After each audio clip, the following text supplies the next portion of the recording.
You know, a lot of my viewers, a lot of my guests, they usually fail this quantitative question first. So I have faith in you. You know the name of the podcast? Damn, I don't. That is a very.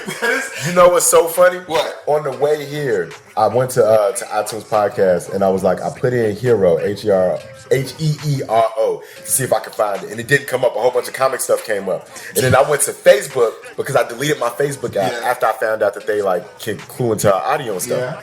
So I went to like my web-based Facebook, and I'm locked out of my Facebook because I can't remember my password. And that was all on the way here. And so I do not know the name of the show I'm on It's right all now. right. I have a list, and we'll be showing you the list now. So we're gonna put an X on your face up there. So you're People who don't know the name of the podcast. But no, Dang. I'm sick like today. Keep some monsters with me. Keep some monsters with me. Keep some monsters with me. I'm sick like today. Keep some. Welcome to another episode of the Identity Booth, and the booth is down in the crib right now. We in the crib. Like, y'all know we in the crib because this ain't the booth. But as always, I'm trying to bring y'all that exquisite content, and we have a celebrity in the house.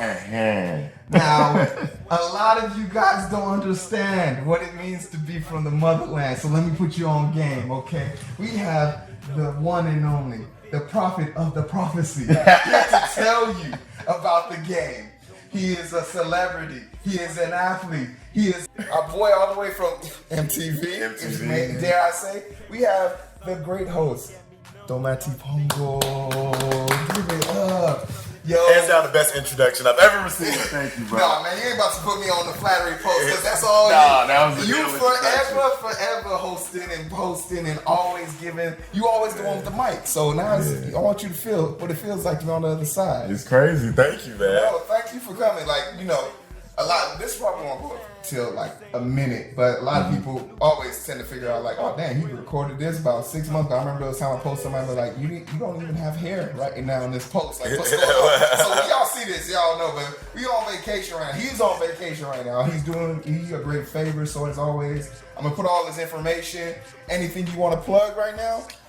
Yeah, my website, dometi.net. You can check out more of my content. By the time this comes out, I will have updated my website. You can see my old red carpet interviews on the VMA's red carpet, the MTV Movie and TV Awards, and I have a new TV show coming out January 8th, 2020 on MTV. So we got early plugs. Y'all getting spoilers, boy. Y'all here getting the pregame.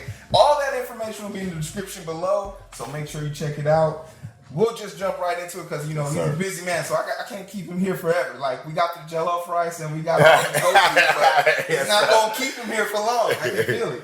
So we're going to just jump into it. Like, just, you know, off top, just make sure you're doing okay, man. How's life treating you? Everything all right? Man, everything is good. I'm in a space where I'm really, like, sitting and just being content and happy. And slowing down and appreciating the present moment. You know, sometimes it's like high achievers. We don't appreciate the present moment. So that's where I am right now, man. I'm good. And who are you? Because a lot of people watching this, like, my goal is to get across of audience and viewership for you. So there's a lot of people out there who's probably cut the course. They don't know what's going on. Yeah. Tell us who you are if you had to tell somebody. I appreciate that question too. I'm a host at MTV News, but first and foremost, I'm a storyteller who loves African people, the African diaspora, and conscious content, things that elevate the culture.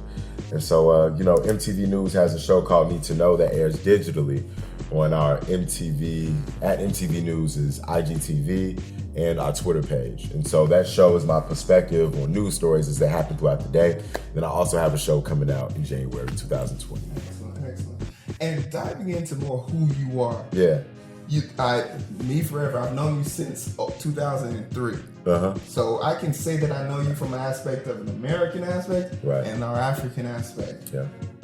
Who are those two identities? Yeah, and that's why I said a storyteller too, because even like outside of that, like you know, in African culture we had griots, you know, oral tradition, stories were passed down. And before I got into journalism, I was a rapper, I was an MC, and I started thinking about, you know, as my life evolved and as I got into broadcasting, I was wondering, is it that I love music or is it that I love sharing my perspective, being myself, and telling stories? And that's why I call myself a storyteller sometimes more so than a journalist. But in terms of an African, I'm Ghanaian, first generation. Yeah. I'm an Ewe. Yeah. Dometi Pongo. My last name means workhorse. My first name means the pillar of the family. That's who I am. There's something really important about that, because my audience knows me as Hero, but the very few of them know me as Ibrahim. It's so important in African culture to speak your name into existence and power, to be the workhorse pillar. That you literally the foundation and the standing force of your family, which is what you are, being the first generation. You are supporting, you are holding the family down, and you did lay the route that everyone's after you has to follow. Right. So, you know, when they talk about hero, Ibrahim Olasheni Abdullahi, the helping hand of God, that is a hero. That's a hero. So it's like, you have to respect it. So like, y'all, don't get me wrong, Daquan is a beautiful name, but you could get a good name like Dometi and be on some real stuff. You know, so that's super important. I really appreciate that. So we just gonna dive into number 2. You know, we both grew up in African homes. You know, that's just something that you can see my shrine. This was built by my mom and my dad. They dedicated it to me. I leave the house, but I'm still here. Growing up in an African American culture, but in an African house. Tell me how that was, because the rule is, if you're not an engineer, doctor, or some type of scientist figuring out time travel, you got my friend. You are a goat. You are not a doctor, an engineer. You stupid goat. Going with Terrell doing this rapping thing. Man, it was it was hard. Like it was hard trying to. My father's a PhD. He's got his PhD from University of Chicago in theology. You know, my mom is in healthcare. She's a nurse, RN, and so my oldest sister's a dentist. The one after her has 4 degrees, has a master's in nursing and an MBA, and is now an entrepreneur. But she's, you know, these are our 2 older sisters. All that to say, even at high school, when I was making music and after school spending time in the studio, and what are you doing? You know, are you serious? So I had to make sure I balanced that with, you know, with us in honors classes, with, you know, academic prowess. When I left the home, went to school, studied economics, I did everything that I thought my parents wanted to do. They were like, okay, he's not interested in medicine. You know, we went away to an engineering camp together. I went away to a 2-week medicine healthcare camp before that's supposed to teach you what it was like to be a doctor. And I knew I didn't want to be a doctor because I remember they had some doctors in residency come by and speak to us. And they looked so beat down and tired. And I think the person who happened to be speaking to us didn't have a passion for what he was doing. But at the time, it registered to me that if I don't absolutely love this extremely difficult work, I won't be happy doing it. You know what I'm saying? Forget the paycheck, whatever. And so it took me time figuring out what I wanted to do. So I went to school for economics, worked in corporate America for a while, and then quit and just found my way back using a microphone. And I speak from a direct experience, being on that trip with you and seeing you in class. And I remember some of the conversations that I've had with people, like when I was in school or when I was in, like, and be like, oh, he has the honors book. I didn't know he was in honors class. And I would look at people like, what you mean? I cheat off of his homework. Like, what you mean? Like, you flatter me now. I don't even, he said that earlier too off mic. I'm like, I don't know if Hero actually cheated off my book, but I'll take it. Look, you're going to take every piece of this flattery. You're the host, man. You're the host, so you always used to being flattered and flattering other people. So I'm gonna feed you what I see. I appreciate it. But like, the truth of the matter is, like, that overbearing consciousness, because that isn't something that you can traditionally say African American kids who were born and raised here have that sort of pressure on them. Because while you were at that camp, while we were at the engineering camp, in retrospect, thinking about it now, there were no brothers telling me that stuff. These were white men. No knock to them. They probably had the most sincere of intent. But it's very important to see an image of yourself in the future of how you want to see it. And let's give a little context to that too, because I was you know, I was in the streets a little bit. And so I had a different aesthetic. I didn't present as intelligent as I was or academic as I was. And as people can look at you and look at your skin and judge you, in general, Hero has always been well-spoken. And, you know, the African stereotype was that, oh, he's African, he's smart, he's Nigerian. Like, so I think even conventional racists probably gave you the benefit of the doubt at that engineering camp more so than they did me because I was part of hip hop culture. I was sagging my jeans. I was mad rough around the edges as I still am. So it's like, yeah. I think that's something that you've held on to, and it's important that you hold on to because you never, for the rest of your life and onward and forward, you can always say I was always me. Yeah, there was no switching up for you. Like I definitely felt the need or pressure to assimilate to a certain degree, like almost to the extent that coming from an athletic point, because at that point I thank like TF North a lot for the shelter that it gave me in the sense that I didn't have to worry about certain perspectives of like racism coming from the outside world, but there was always something that always bothered me, which was just my sheer size. Like standing next to somebody could make that person feel uncomfortable, even if I didn't know that they were around. So I developed early on an idea of my own spatial awareness. When I'm walking around the corner with no blind spot to me, I slow down subconsciously because me running into someone could cause them pain. Period. So like I've always had this mindset that you have to be cognizantly aware of everything that's going on around you because you are registered as a weapon on some people's scale. Real talk. I can only imagine that spatial awareness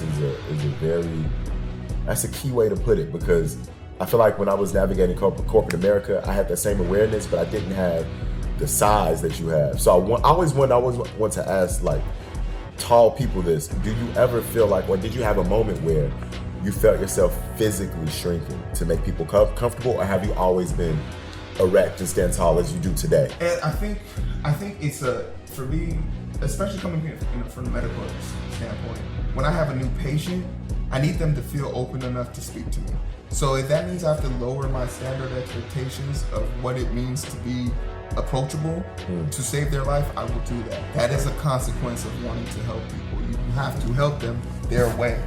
So I think for sure, like one of the things that I'll do early and often is show that, I want to help you and I want to do whatever it takes to get your help to the maximum of its capability.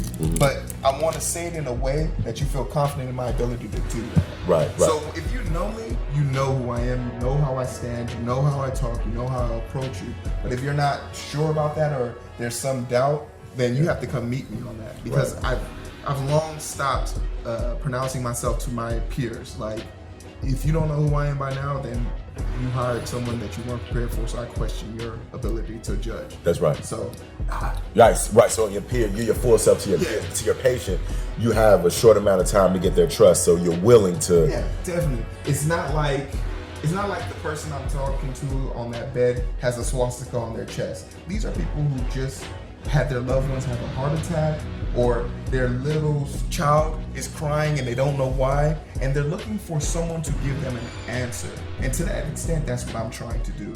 So whatever makes them more at ease to allowing me to help them, I'm gonna present to them. Because like at the end of the day, it's not gonna be, the thing on my report card isn't gonna be the family felt uncomfortable, they didn't trust you. It's gonna be your patient lived or died. Right.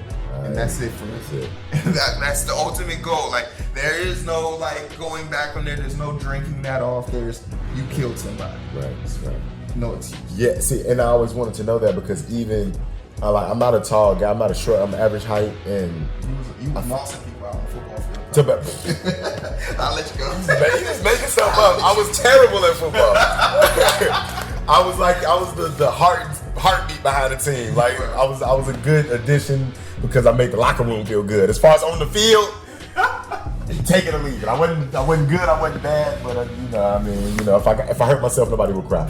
But now I always wanted that because I'm not even a big guy, but I'm always conscious of the size that I take up in spaces, or especially if I'm talking to white women at work, making sure I modulate my volume so I don't sound too aggressive. And I'm like, it's crazy as I can only imagine what it's like for a 6'3", 6'4" guy. 300 pounds. You know what I'm saying? I literally was his nurse. I got her name Sophie. I can say her name on the podcast because she watches the podcast. We have rules on the podcast. I didn't tell you. Rule number 1, don't use names unless they're gonna watch the podcast or they've been on the podcast. Rule 2, don't give out locations. Rule 3, don't talk about what you eat. It's something my mom made up. I don't know. I don't ask questions. Oh, okay. It's an African juju. Yeah, don't tell people what you eat. Yeah. Something that is. Use it against you. Yeah. Okay. Curse your food, then what? And Sophie was terrified of me, and she was terrified of me because of what she heard about me. She's like, oh, he's this real big guy. He doesn't say anything. He's always in a room. He doesn't ask for anything. He's very short with people. And she heard all these build-ups, and when she was in the OR with me, I asked her, what music do you want to listen to? She's like, oh, whatever you want to listen to. I said, I don't listen to music. And she was like, okay, that's fine. I was like, Sophie, there's going to be a dead body in here, me, and then you. I'm pretty sure you want something to liven up your day. And she was just like, no, seriously, everything's fine. I just don't want to cause any trouble. And I was like, Sophie, are you afraid of me? And I start raising my voice. And she's like, no, like what? I was like, no, your voice is cracking. I think you're afraid of me. And she's like, no. Like, don't get teary-eyed. Hear this. If I saw me at the end of a dark alleyway, I would turn around. And she starts laughing. And I was like, you get it? You get my drift now? This is who I am. Talk to me. Yeah. You want... The worst that happened is already on the table. And it kind of made her feel like, from that point on, you got the work wife. So Sophie's my work wife. And now, and she knows, anybody mess with her, I'm gonna be a hero. That's right. And we're gonna ride on you. Right, but right. She knew from that day on, like anyone who said something like, oh, here was a little this and that, she's like, no, you just don't know him. Yeah. She becomes an ally. Yeah. You have to build your ally. You have to build your ally. So I'm not afraid of going up to people and giving them the business. Right. Like, you gonna like me whether you don't. Like, you've decided you're gonna like me long before you walk into the room. But when it's time to save lives, I need to know that you can save lives. So that's what I'm focused on. I love this. Number 3. Yes, sir. And I like this one because I really want to gauge your creativity. This can be for anyone, living, dead, or a future artist, whatever. If there was an artist that you wanted to work with, dead or alive, as a musician, or in terms of creating any content with them. Let's go both. Okay, and to let the listeners know, as you say, like, he was calling me a celebrity, but I'm sure a lot of people haven't heard of me yet. But I used to be a rapper, a musician, before I got into journalism. So, still is. Yeah, you never lose that. You never lose that passion. But so, in any way, let me see. I wouldn't want to, and this feels cliche because everybody loves him now that he's passed on, but I was a big fan of Nipsey Hussle before he died. And so I would work with Nipsey Hussle. What I would do specifically is I'd play a game of chess with him. He was a chess player. And we'd have a conversation about life and strategy over a game of chess. That's what I would do if I could bring him back. I can allow myself to show my ignorance because I didn't know what an impact Nipsey Hussle was to our community until he was gone. Which is consequently the situation we find most of the time is when we lose our black heroes, we realize we had a black hero. Yeah. So, like, reading up and learning about him, and then even hearing about the trajectory, because for every peak, someone's going to try and drag you to the valley. And hearing what some people would say about him, well, what if he was all about this? Why would he do this? And if he was all about this, why would he rap about this? Like, don't you dare sit here and tell me that someone's art is a reflection of who they are as a person, is a reflection of how they want the world to see their ideas. Yeah. So I think that's a great one, and just the fact that you would prefer to not necessarily produce with him, but more of a strategy of life with him. Yeah. Because I didn't know he played chess, and that's something to know. Yeah, and human beings are so complex. There's so many different sides. Just like we talk about different sides to us. I had times he was Eritrean too. So first gen, Nipsey Hussle was first gen, and so he had this perspective, like with an Eritrean father. And then growing up in LA, getting into gang life, trying to find a way to get out of gang life. And what was so remarkable about him to me, was that he started hustling mixtapes, just from the ground level up. Created this Proud to Pay campaign where he charged $100 for a mixtape. And so if you are a Nipsey Hussle fan, music is free right now. I'm going to flip it on its head. I'm going to charge you $100 because if you invest in me, I get to buy everything else I need to do what I do. Yeah. Jay-Z bought mad copies of that $100 mixtape to invest in Nipsey Hussle. You know what I'm saying? And then Nipsey started this store called the Marathon Clothing Store, which was a smart store. And he met this tech entrepreneur named Idris Sandu, who is a Ghanaian techie who's like in his early 20s, who has been credited by Forbes magazine. Is just a remarkably intelligent dude. Met this guy, came to him humbly, and said, yo, I would love if I could pick your brain about a few things. And it just tells the story about how he was just surprised at how this imposing gangster figure was so humble and really intelligent and eloquent in how he spoke to him. And the guy created this smart store, which basically meant that when I went to the store, when I went to LA, Nipsey was still alive at the time, but he wasn't at the store. You could put your phone up to an article of clothing in the store, and a Nipsey video that corresponds with the song will automatically play through the app. And Idris set this up for him. And I thought that was so innovative. And so I would love to talk to him about the strategy behind those types of initiatives. No, that is amazing. Time?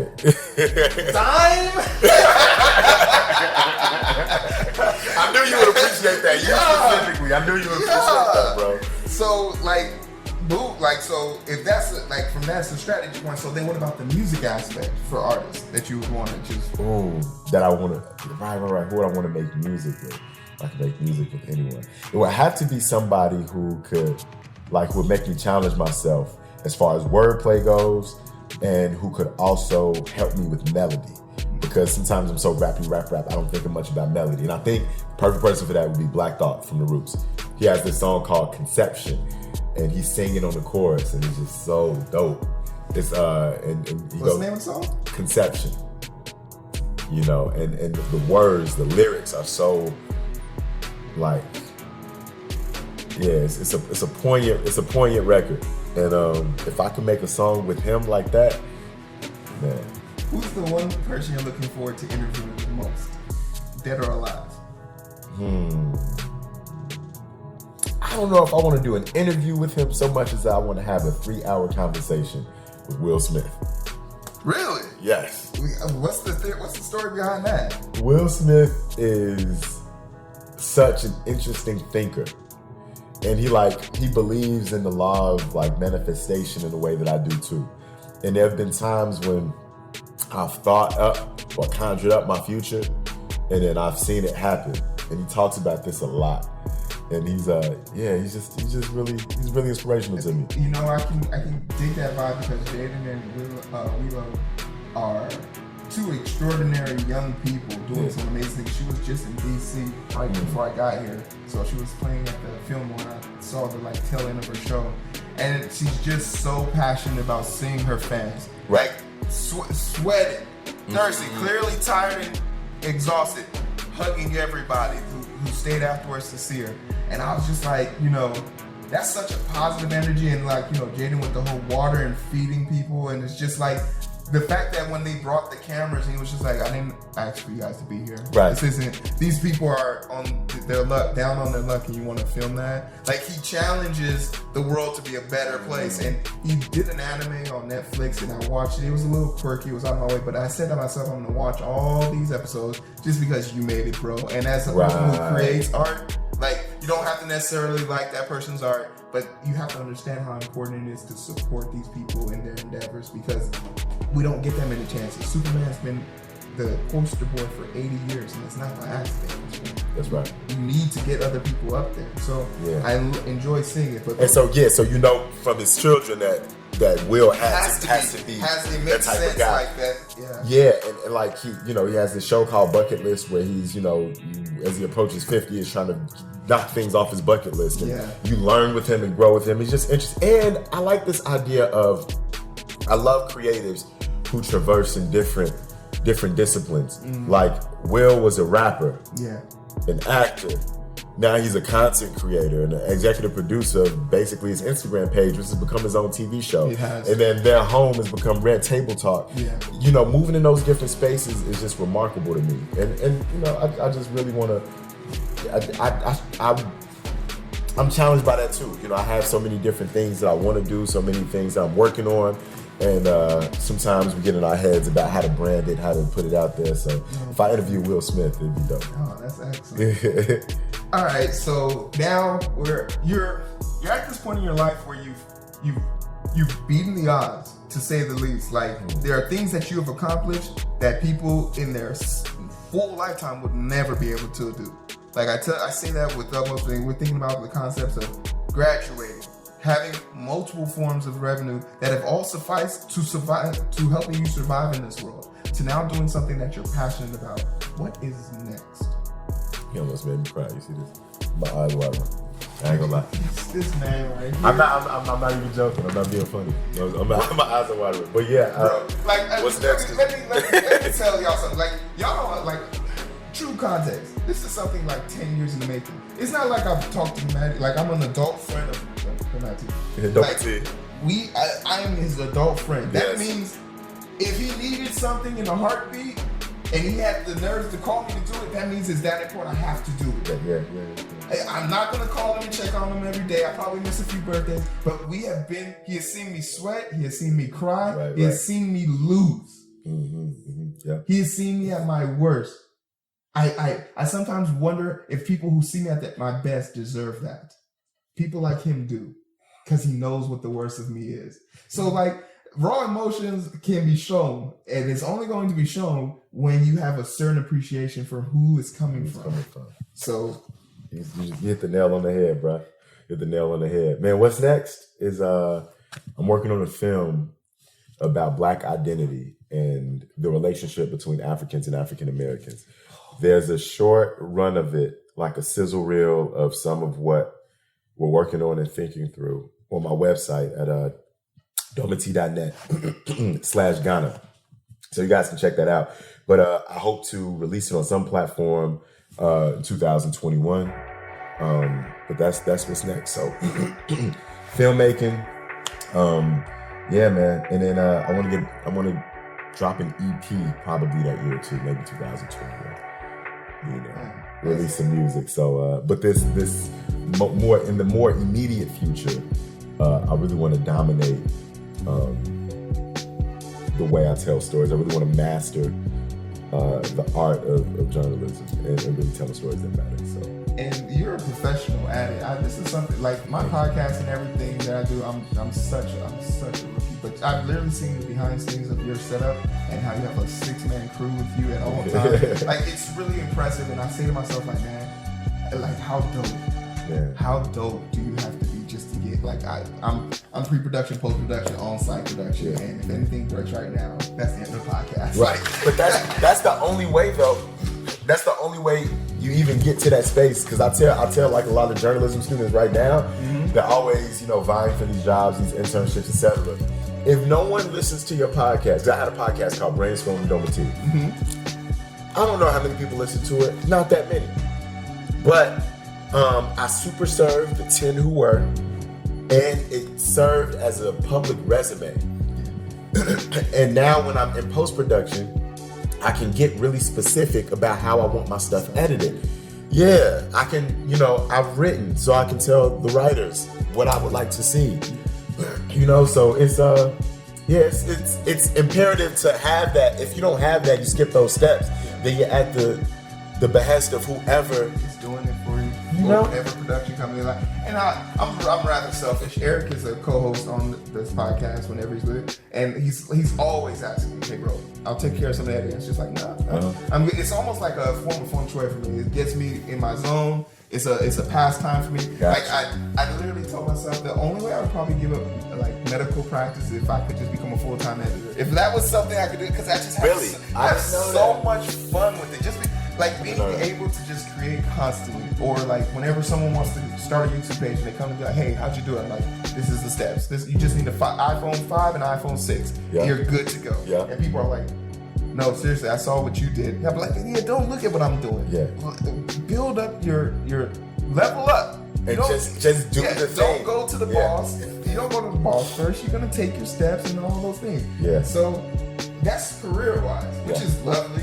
Right. Financial stability gives you the ability to now work into the second aspect of this question. What about the social life? With so much work, I know you work constantly, and you work so damn hard that you wake up late to have fun. So what does it take for you?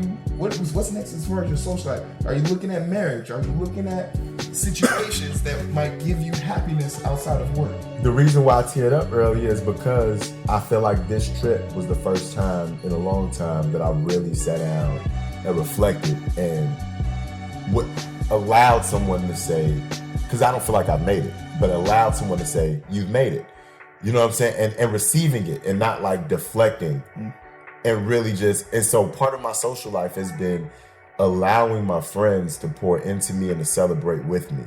And so this time around, I've just been kicking it with my family, my sisters. My family is really tight knit, but as far as like my extended friends I haven't seen in years, just really linking back up with them and putting things back in perspective about the fact that we're doing what we dreamt of doing when we were 16 years old, when we were 5 years old, like that. That is something. So that alone has been like replenishing me, and I think, you know, I don't go to therapy. I probably should, but I've been reading a lot and trying to understand and unpack some of my, you know, behaviors that I thought were just, you know, nature versus nurture. Mm-hmm. And after doing that, I've realized that because we have parents that have imposed on us these really high expectations, we've internalized that and put them on ourselves. So when I look at my show, you know, people are like, you at MTV News, and I'm like, well, how do I get MTV at a space where it was, you know, maybe 20 years ago? Mm-hmm. And is that successful if this platform isn't as relevant to our generation as it was to generations past? Or if you don't have 1 million views on XYZ, is that success? Are you impacting people? And then now I switch from a quantitative view of success to a qualitative one. Who am I impacting? Who am I inspiring? When I talked about, you know, Summer Walker dealing with anxiety, and I got those comments back where people said they felt seen because someone understood what it's like to deal with anxiety and have to have a public facing career and have to be like, and that story affected them, and they felt seen. Yeah. You know, that matters. When somebody inboxes me and says so many messages that I don't share, but like, so that somebody inboxes me and says, man, you know, I started off doing things just the way you did, and I feel like it can actually happen for me. Like, just thank you. You haven't done anything aside from just be you, and that's an inspiration to me. And those type of things mean, okay, I'm successful. And I've been receiving messages like that for the past few years, and I haven't internalized them. But I continue to receive them. It's almost it's a conversation I had with one of our other brothers, Piggy. Piggy talked about how Piggy is our brother. He's working in our school, from our high school, and he's working with kids who have been disenfranchised, who are looking for ways to get into the community or get out of certain situations.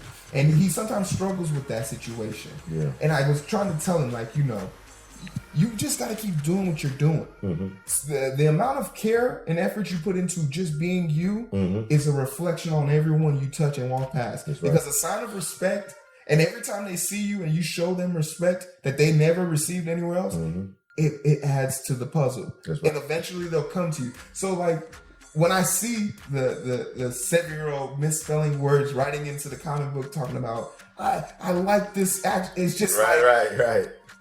I want to see your comic book one day, kid. And it's just like, I didn't know I could make a comic book. Sure you can. Yeah. Why not?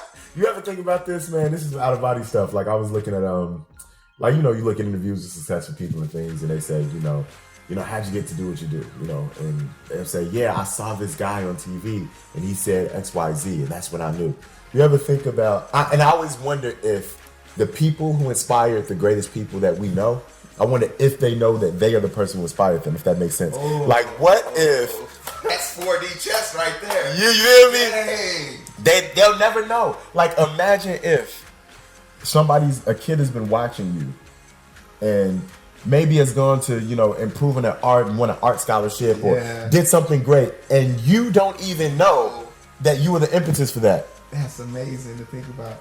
You know what? I can see a little bit of reflection of that. Just like, you know, I was in STEM and I was a STEM leader. So like I was when I was a senior in college at my HBCU UAPB, and we finished with our grade. I had 60 kids. They all graduated, and then like 4 years later, I see like I walk past them in the hospital, and I feel someone pull my like scrub, and I'm like, yes, and I'm like, Hero, and I'm like, oh no, did I yell at you later? Like, no, it's me from STEM, and it's like, yeah, you're a help. It's like, yeah, because I saw you doing it. I was just like, whoa. So you do get to bump back into you do run into them, and this is gonna be this. I'm telling you now, since you're talking about manifestation, it's gonna be the guy who's struggling down on his luck, looking to land his first big interview, and he's gonna be like, well, I watched your video and now I get to interview you. So Right. it's like full circle for me. This is the greatest. So like that's how it's gonna work for you. I'm calling into existence right now. Come on, man. But the last question. All right, we on track. We on style. Talk to me about something you are passionate about seeing or getting more eyes on in the world. Like, there's a lot of things going on in our world right now. What is something you're passionate about and want to see more people listening to or seeing in today's world? I want people to see more Black unity across the globe. There are more people of color on the planet than there are people from European descent. And, you know, I love my brothers and sisters of European descent. It's not a knock to them. But their hold on people who don't look like them has been too injurious. And we're too brilliant, we're too powerful to have Europeans raping Africa the way they do. And I want a kid from South Side Chicago to feel as connected to Ghana as these Irish boys feel, you know, entitled to a job on the police force in Chicago. And so what I want to see more of is people from the African diaspora, whether they're in Brazil, Chicago, Botswana, or Nigeria, to know that we're all one and that we can move throughout the world with the same sense of ownership that some of our white counterparts do. You know, I said it about in 2015 when the Afrobeat started making its mainstream wave. I said this will lead into a bigger wave of production for us in general. Music is always going to be a guiding force for a group of people. They hummed while they picked cotton, and it slowly turned into battle cries as they ran away, and then it turned into man down as they confirmed kills. So it's a building force, and it's not going to happen overnight, but what's going on in Hong Kong is a perfect example of what you would want to see. Could you imagine having a group of people hold China by the balls? And not even one person. There's no identity for this group. They have no leaders. They have no firepower. They have no amounts of force. They just stand and chant. And they're able to hold a country at a standstill. No airplanes, no imports, no exports. They have everyone at their mercy, and then they hold a whole entire nation, such as China, at their mercy. They're afraid to cross the border. It's not because they're extremely violent. It's because they have a level of passion, which is a poor man is tired of being poor, so he's ready to die. And once you have that mentality or mindset, you fear nothing. So that growth and confirmation, that's something you definitely want to see. And to think about it, to be the motherland of the birthplace of every mineral ideology and stand, and even forming religion in some aspects, you would think that you would be able to find anything and everything you ever wanted or need in Africa. So why go anywhere else? My brother just got back from there last year, and he talked about Nigeria. And he talked about how, we need to go there and build a football field. American football field. He says, I'm walking around people 6'3", 6'4", looking like you, no meat on the bones. We need to get them in the gym. He says, you down for that? I said, yeah, we can build one right in front of the family house. So we have to figure it out, and we will figure it out.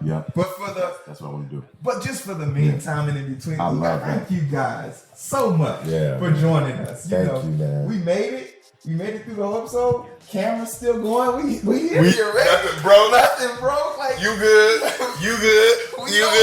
But like, Dometi, thank you so much for coming out and speaking to us. And just run down so much. All your information will be down there, but just give it out to the people one more time so they know where they can find you. Yes, please follow me on socials. Dometi, DOMETI_ is the Instagram and the Twitter. And you'll see the stories that we're talking about on MTV News. Follow at MTV News. You'll see those stories. And my website is dometi.net, dometi.net. And man, I got a really, really dope show coming out the top of 2020. Investigative journalism piece that's coming out on MTV News is on MTV News like TV proper. Like right now it's digital. I've been working on this show for 2 years, and I'm so excited for it to finally see the light of day. Once, I'm gonna be all over that. You guys are gonna know about it as soon as I know about it. But for the most time, like I said, this is the identity. You guys know what I'm all about. We liking, we sharing, we giving everybody who gives you. This has been a giving year, and especially in such the chaos and turmoil that's been going on, Right. it's super important for you to find the people that you can talk to about some things that have been on your mind and on your chest, because you don't really know how much you miss something until it's gone. That's right. So like, for everything it's worth, man, I hope you guys are enjoying yourselves this holiday season. I hope you're making someone smile out there. And, just continue to take care of yourselves. But from me to you, my name is Hero. Most neighborhoods, and we have our lovely guest here, Dometi Pongo. We in the building, we in the booth, and we about to exit out. So I'll see you guys later. If all this works, hopefully. If all this works, you guys will see this. But we out. That was dope. Take care. Oh.